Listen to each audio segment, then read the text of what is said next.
you know, Tesla is all about changing the game. Things like removing front bumper sensors, which is vital for safety. I mean, what? As well as the autopilot where the car drives itself, they're always pushing the limit. And they did it again. I'm sure you're aware by now, but Tesla has something called a yoke steering. And no, it's not a super buff steering wheel, although the driver behind it might be. I mean, look at those arms. Come on. I'm just kidding. This video is for all those people out there who are looking for a yoke versus non-yoke comparison and whether you should get the yoke steering wheel. Especially now with the Tesla Model S and X's that can choose between a round or yoke steering wheel, as well as the rumors that future Model 3 and Ys may have the yoke steering. It's a huge question in everyone's mind. Is the yoke steering a deal breaker and can you live with it? What is up guys? It's Chris with Everydaychris and welcome back to my channel, the #1 place for Tesla, tech, and everyday life. Now I've had my regular boring old donut steering wheel in my Tesla Model Y since 2022. Man, I really want a donut now. The Model Y steering wheel compared to my other cars is very slim and it's not too big. It has little indents added for comfort, made of soft vegan leather, and a traditional round steering wheel with stalks on the sides and 2 small metal buttons to control the infotainment. Driving it is honestly like driving a normal car all my life, minus the gear stalks, as I came from Toyota where the gear stalks is in the center. I mean, the steering wheel itself has been invented and been around since Jesus was born, and for good reason. It's simple, it makes sense, it allows the most contact with your hands when turning, and let's not forget you can easily rest your hand on top of the steering wheel, looking like a baddie while driving, and if you get into an accident, get your hand chopped off from an airbag. Which is why the go-to position is 9 o'clock and 3 o'clock. It gives you a good amount of control in windy roads, allows you to still U-turn, reverse park, all that fun stuff, making the top part of the steering wheel kinda useless. But honestly, for me, with all my driving experience, I always drive with one hand for most daily driving. I mean, I could U-turn with one hand, I could park in tight spots with one hand. I mean, it's like second nature to me. One annoying thing about the donut is if you have a center dash display like the Rivian, for instance, there's tons of good information on there and the screen is beautiful to look at, but the top part of the steering wheel gets in the way, decreasing visibility. Now, I'm not at all hating on the old school steering wheels because I still love driving like a gangster and resting my hand on top of the steering wheel.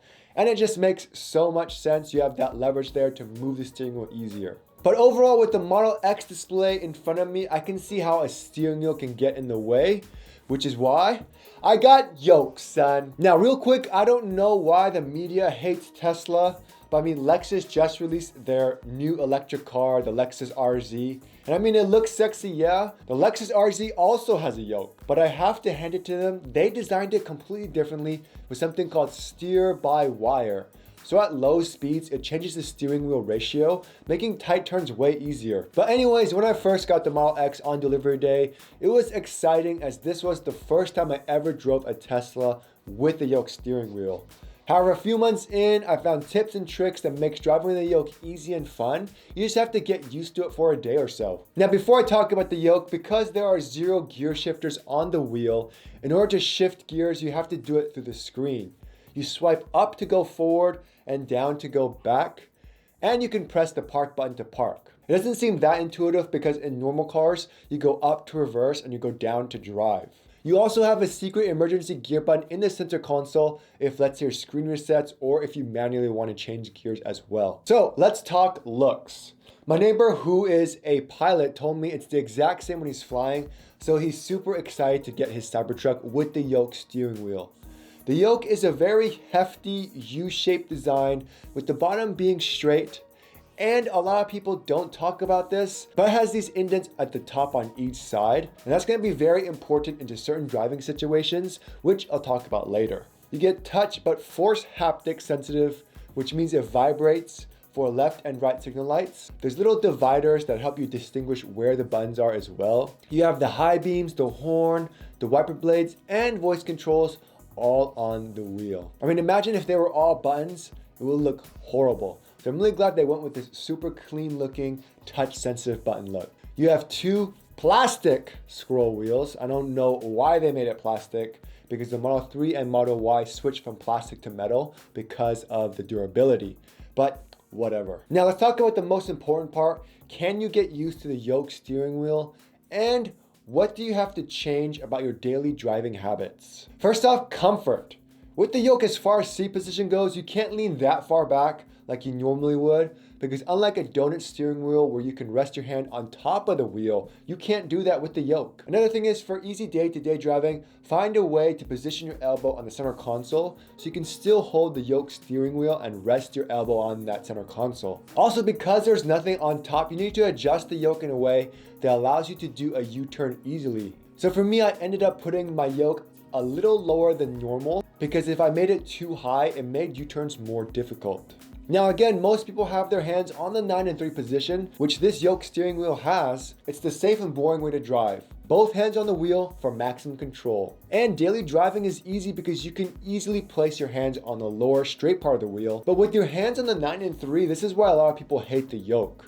When you're doing low maneuver turns, doing the 9 and 3 maneuver, it makes it much harder since you don't have a circle to leverage. Because you don't have that top semicircle like the other cars, U-turns are gonna be a little different. Now with Tesla, you can choose the steering mode feel from comfort, standard, and sport.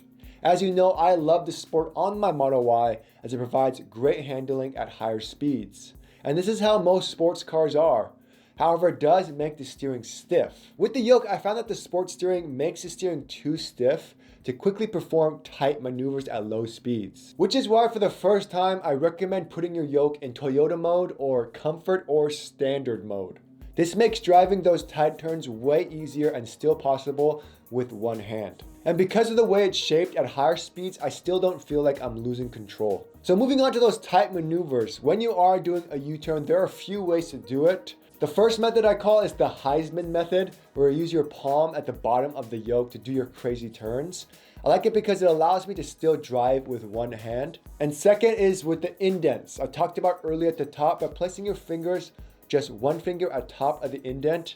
And with comfort steering, you can literally do a U-turn with one finger. So even using the yoke steering wheel and a center display to shift gears, you can still definitely do those 100-point turns where you literally have to move your wheel a million times and go into drive and reverse. I will say it does take some getting used to going to the screen, to having to swipe up to go into drive, down for reverse, and having to use all those hand positionings with the yoke steering wheel. However, you get used to it real quick. Let's see how real world Chris handled it. I'm gonna do a super tight U-turn.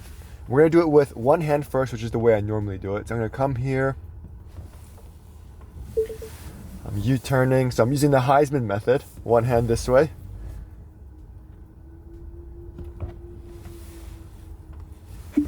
Forward.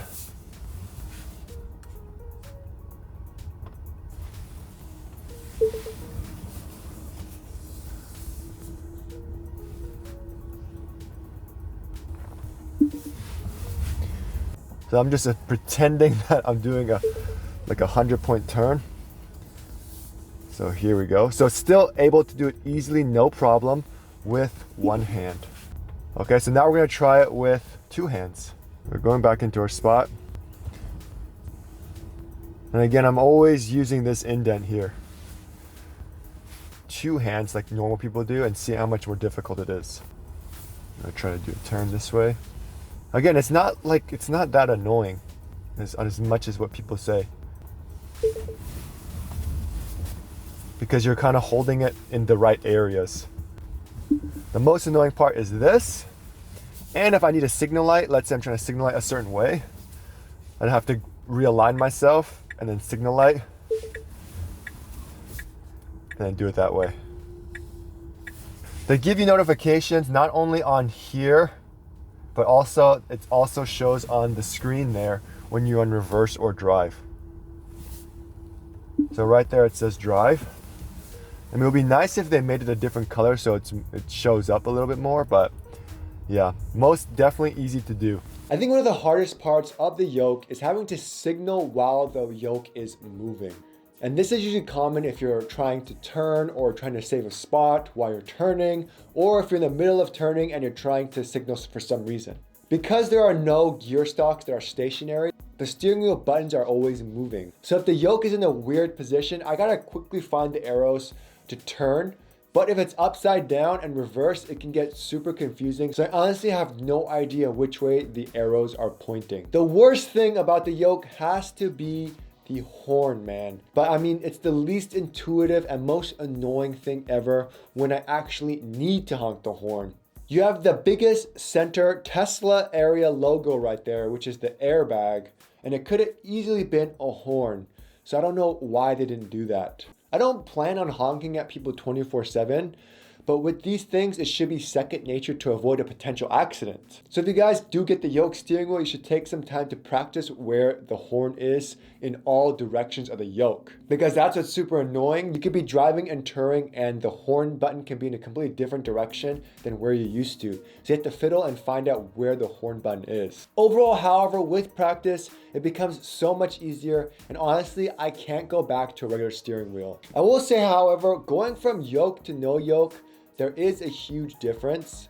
And again, it's mostly because of the gear stocks. I also still sometimes get the left and right arrows confused with changing the song. But other than that, it's honestly an exciting and amazing experience. The ability to see the center display with zero obstruction, as well as that beautiful Model X windshield, is amazing. Also, I can't complain about the look of the interior with the yoke. It's just so futuristic and unique. It's a beautiful looking shape. It's thick enough where it provides good control. So if you were to ask me to choose between the yoke and the non-yoke, I would definitely say yoke all day, baby. Anyways, guys, hope that video helped you. Let me know in the comments below, yoke or no yoke. See you next time.